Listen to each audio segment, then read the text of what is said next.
மனித வாழ்க்கை பலதரப்பட்ட பரிணாமங்களை உடையது. மனிதனினுடைய குணாதிசயம், மனிதன் எப்படி இருக்க வேண்டும் அப்படிங்கிற விஷயம். அதுதான் முதல் மச்ச அவதாரம் மீன். எங்கு வேண்டுமானாலும் அந்த மீனினுடைய இரையையும் தன்னுடைய வாழ்க்கையையும் அது நடத்தி செல்கிறது.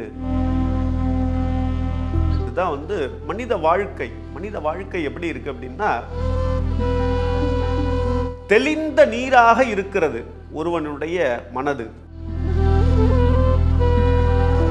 சிலருடைய மனது சஞ்சலப்படுகிறது.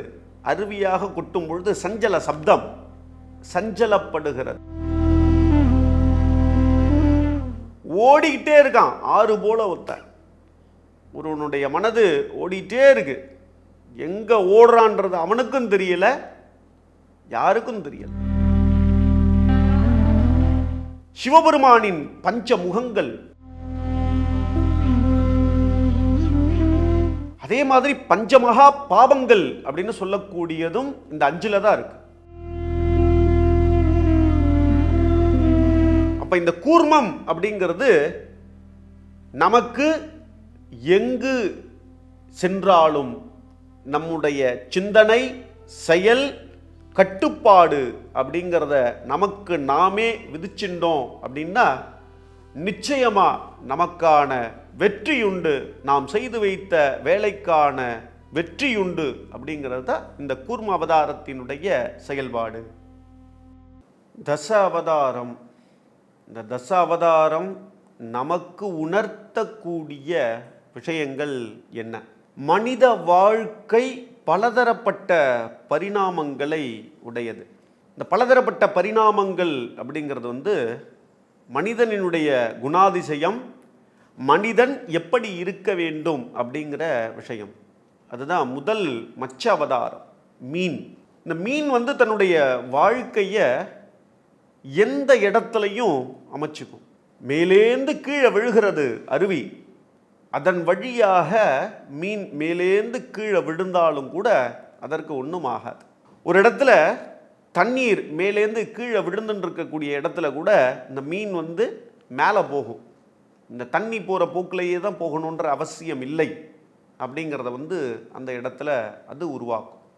குழம்பி இருக்கக்கூடிய தண்ணீரில் கூட அதால் சரியாக சுவாசித்து கொண்டு தன்னுடைய இரையை தேடிக்கொண்டு தன்னுடைய வாழ்க்கை பயணத்தை அதால் தொடர முடியும்.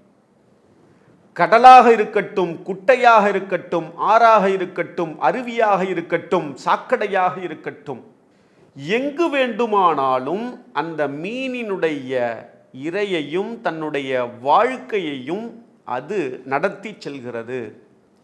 இதுதான் மனித வாழ்க்கை. மனித வாழ்க்கை எப்படி இருக்கு அப்படின்னா, தெளிந்த நீராக இருக்கிறது ஒருவனுடைய மனது. சிலருடைய மனது சஞ்சலப்படுகிறது. அருவியாக கொட்டும் பொழுது சஞ்சல சப்தம், சஞ்சலப்படுகிறது. ஓடிக்கிட்டே இருக்கான் ஆறு போல ஒருவனுடைய மனது ஓடிட்டே இருக்கு. எங்க ஓடுறான்றது அவனுக்கும் தெரியல, யாருக்கும் தெரியல. ஒரு இடத்துல குழம்பி இருக்கான். ஏன் இந்த குழப்பம் அப்படிங்கிறது அவனுக்கே தெரியல. ஒரு இடத்துல அணை போட்டு தடுத்து வச்சிருக்கா, அப்பவும் அவனுக்கு புரியல. சமுத்திரத்தில் போய் சேரும் பொழுதும் அவனுக்கு ஏன் அந்த இடத்துல போய் நாம் அந்த இடத்தை அடைகிறோம் அப்படிங்கிறதும் தெரிய மாட்டேங்கிறது. ஒருவனுடைய வாழ்க்கை அப்படிங்கிறது இந்த இரண்டிற்குமான வேறுபாட்டை கவனிக்கணும். நீர் அப்படிங்கிறது எல்லா இடத்திலையும் தன்னை சுத்தமாக வைத்து கொள்வது இல்லை. இடத்திற்கு இடம் மாறுபடுகிறது. அதே போன்று நிறைய இடங்களில் நீரினுடைய தன்மை அப்படிங்கிறதோ மாறுபடுகிறது. ஆனால் அந்த நீரிலேயே அந்த நீரை வாழ்வாதாரமாக கொண்டு வாழக்கூடிய மீனாகப்பட்டது தன்னுடைய வாழ்க்கையை ஒருபொழுதும் மாற்றமில்லாமல் வாழ்கிறது. ரொம்ப சுவாரஸ்யமான விஷயம் இதுதான். ஒரு மனிதன் அப்படிங்கிறவன் அந்த மீனை போன்று எது எப்படி இருந்தாலும் நான் அவ்விடத்தில் வாழ்ந்து காண்பிப்பேன் அப்படிங்கிற எண்ணத்தோடு இருந்தால் போதும், அவனால் வாழ முடியும். இதுதான் மச்ச அவதாரம் அப்படின்னு சொல்லக்கூடிய அவதாரம் நமக்கு உணர்த்தக்கூடிய ஒரு விஷயமாக என்னுடைய பார்வையில் தெரிகிறது. அடுத்ததாக, நீரிலும் வாழக்கூடிய நிலத்திலும் வாழக்கூடிய கூர்ம அவதாரம். ஓர் அறிவிலிருந்து ஈரறிவு பரிணாம வளர்ச்சி. எந்த தொலை தூரத்தில் இருந்தாலும் தான் இட்ட முட்டையை நினைத்து கொண்டிருக்கக்கூடியதுதான் இந்த கூர்மத்தினுடைய வேலை அப்படிங்கிறத நாம் சயின்டிஃபிக்காக தெரிஞ்சுக்கணும்.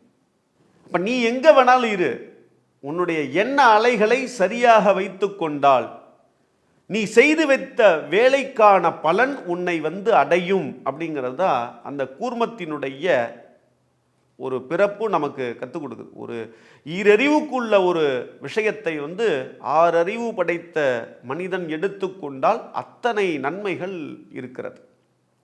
அப்போ அதனுடைய ஐம்புலன்கள், தன்னுடைய தலையாக இருக்கட்டும், தன்னுடைய 4 கால்களாக இருக்கட்டும், தன் ஓட்டினுள் அடக்கிக் கொள்கிறது.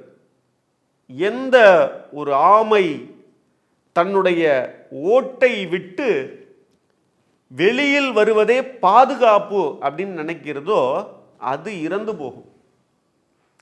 தன்னுடைய ஓடுதான் பாதுகாப்பு அப்படின்னு நினைக்கக்கூடியது மட்டும்தான் நீண்ட நாட்கள். இந்த உலகத்திலேயே அதிக நாட்கள் வாழக்கூடிய உயிரினம் அப்படிங்கிறது ஆமை. கிட்டத்தட்ட 400 ஆண்டுகள் உயிர் வாழும் அப்படிங்கிறத நாம் படிக்கிறோம். அப்போ மனிதனினுடைய ஐம்புலன்கள், இந்த ஐம்புலன்களில் அடக்கி ஆண்டால் போதுமானது. அதே போன்று இந்த 5 தான் அனைத்துமே இருக்கு. பஞ்சபூதங்கள், சிவபெருமானின் பஞ்ச முகங்கள்,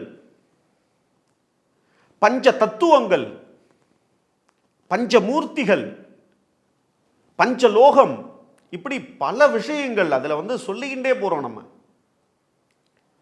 அதே மாதிரி பஞ்சமகா பாவங்கள் அப்படின்னு சொல்லக்கூடியதும் இந்த 5 தான் இருக்கு. காம, குரோத, லோப, மத, மாச்சரியம் அப்படின்னு சொல்லக்கூடிய 5 தீய விஷயங்கள். இந்த ஐம்புலன்களால் ஏற்படக்கூடிய 5 தீய விஷயங்கள் தான் இது. அப்ப இதை அடக்கி ஆள்வதற்கு இந்த கூர்மம் அப்படின்னு சொல்லக்கூடிய இந்த ஆமையினுடைய செயல்பாட்டிலிருந்து நாம் கற்றுக்கொள்ள முடிகிறது. அது நீரிலும் வாழும், நிலத்திலும் வாழும். அப்ப நீரில் வாழும் பொழுது அதனுடைய தன்மை அப்படிங்கிறது மிஞ்சி போனால் ஒரு நாளைக்கு 2 முறை சுவாசிச்சா போதும் அப்படிங்கிறது ஆமையினுடைய செயல்பாடு. மூச்சை உள்ளடக்கக்கூடிய பயிற்சி. அதே நிலத்தில் வாழும் பொழுது அதே நிலைப்பாட்டை அது செயல்படுத்த முடிகிறது. அதனால் மட்டும் எப்படி முடிகிறது?